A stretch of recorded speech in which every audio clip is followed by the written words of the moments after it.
નમસ્કાર.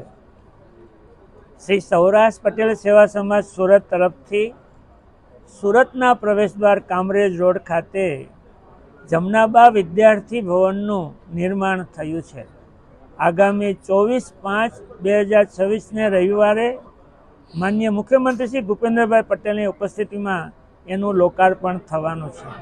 આ લોકાર્પણ પ્રસંગે આપ સૌને પધારવા સહૃદયથી નિમંત્રણ છે. 1000 વિદ્યાર્થીની સુવિધા, 100 અતિથિઓ માટેની સુવિધા સહિતની આ જમનાબા વિદ્યાર્થી ભવનનું નિર્માણ થયું છે. વિશાળ વાંચનાલય, પુસ્તકાલય અને સમાજ અને વિદ્યાર્થી માટેની પ્રવૃત્તિનું કેન્દ્ર એવા જમનાબા વિદ્યાર્થી ભવન આ સુરતને અર્પણ થાય છે. સુરતના પ્રવેશદ્વારે આ ભવનમાં સરદાર સાહેબની 31 ફૂટ ઊંચી પ્રતિમા પણ સુરતની શાન અને સમાજનું ગૌરવ બનશે.